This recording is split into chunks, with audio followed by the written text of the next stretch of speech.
Yuk jadi bagian dari dakwah kami. Dukung operasional dakwah dan sosial kami, raih pahala amal jariah yang terus mengalir sampai hari kiamat. Baik, silakan selanjutnya dari penelpon yang sudah masuk. Assalamualaikum warahmatullahi wabarakatuh. Waalaikumsalam warahmatullahi wabarakatuh. Saya Ya, silakan.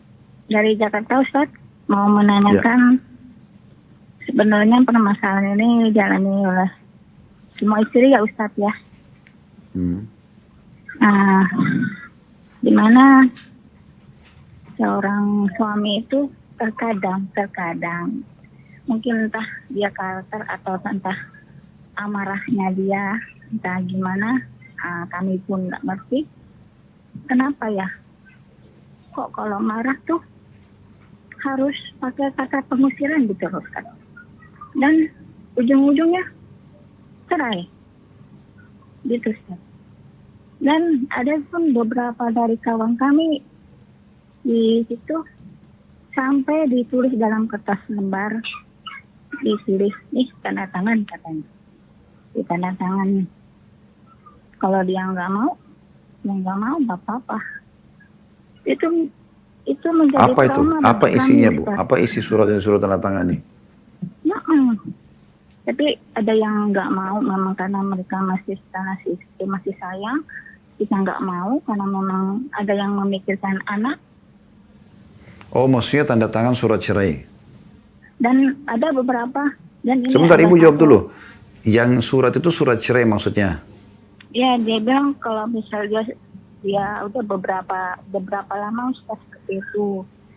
Dan udah apa ya, beberapa kali ini hampir 2 tahun lah inilah dia nggak begitu katanya, nggak begitu lagi. Dan dia pun seandainya kalau dia begitu lagi, dia nekat, dia akan keluar Ustaz. Tolonglah Ustaz, ini trauma banget bagi kami Ustaz.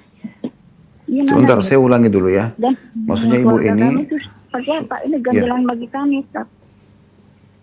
Nggak usah bahasakan kami, Bu. Ibu aja sendiri. Sebentar, saya ulangi dulu. Apa ini yang Ibu maksudkan? Saya ulangi pertanyaannya ya. Ya. Suami kalau marah seringkali mengusir keluar rumah. Dan sampai pada tingkat mengancam untuk menceraikan. Begitu ya? Baik, saya ingin tanya sekarang, Bu.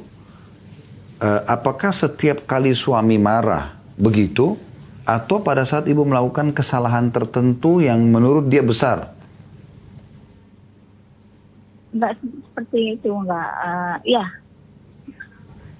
Kan agak unik, Bu, di sini kalau seandainya Ibu tidak lakukan sesuatu yang besar menurut dia, terus tiba-tiba saja dia menyuruh pergi dan suruh tanda tangan surat cerai gitu. Pastikan ada sesuatu yang besar di pandangan dia. Tapi saya nggak ngelakuin, Ustaz. Maksudnya Ibu tidak lakukan lalu dituduh gitu? Baik, Masa saya sudah paham. Ustaz?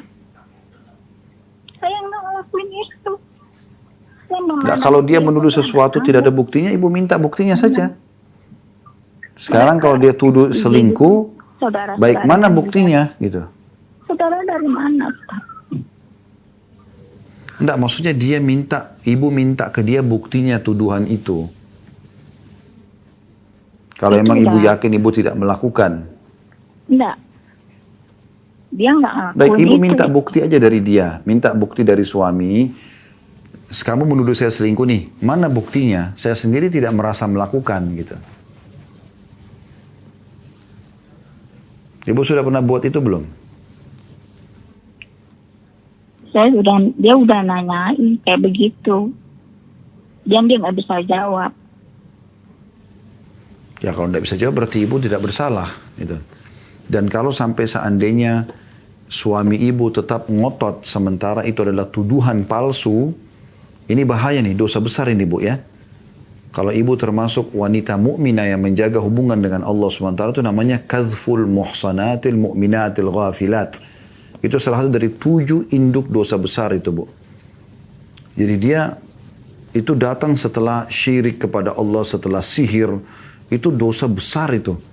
Ya, menuduh seorang wanita mukminah baik-baik yang sedang lalai berzina atau selingkuh. Itu dosa besar, induk dosa itu bahaya buat dia. Ibu ingatkan baik-baik itu. Dan itu insya Allah ada bahasan kami di playlist YouTube, bisa dilihat. Kalau ini menuduh wanita sembarang, wanita mukminah berzina atau selingkuh, ini adalah dosa besar.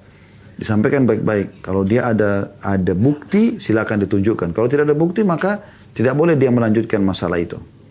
Nah sekarang yang perlu di garis bawahi adalah ibu setelah minta argumentasi, dia nggak bisa jelaskan. Kalau gitu ibu coba bilang sama dia, saya terganggu sekali dengan masalah ini. Setiap kali ini dituduh selingkuh, padahal sebenarnya saya tidak selingkuh.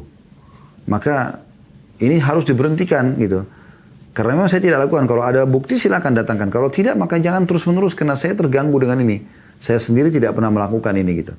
Kalau dia diam, dia tidak bisa datangkan argumentasi dan ibu lihat ternyata dia masih ngulangin lagi tuduhan-tuduhan itu, ibu datangkan orang yang bisa dituakan dari keluarganya dia, orang tuanya kah, ibu jelaskan, ibu libatkan karena Allah mengatakan kalau dua pihak laki-laki dan perempuan itu mereka berdua sudah tidak bisa komunikasi. Allah mengatakan fab'athu hakaman min ahlihi wa hakaman min ahliha in yurida isra yuwaffiqillahu bainahuma. Utus satu orang yang bijaksana dari keluarga pihak laki-laki, satu juga yang bijaksana dari keluarga perempuan. Mereka membicarakan kedua permasalahan ini. Kalau keduanya ingin memperbaiki keadaan, maka Allah akan berikan taufiknya. Artinya Allah akan berikan solusi jalan keluar dari permasalahan yang sedang dihadapin ini. Kalau komunikasi keduanya sudah tidak bisa sehat lagi. Tapi kalau masih bisa dikomunikasikan berdua, maka selesaikan baik-baik. Sambil ibu doakan semoga Allah subhanahu wa ta'ala menghilangkan dari fikiran dia was-was seperti ini. Karena ini was-was yang berbahaya sekali. Ini Allahu a'lam yang bisa kami kasih jawabannya.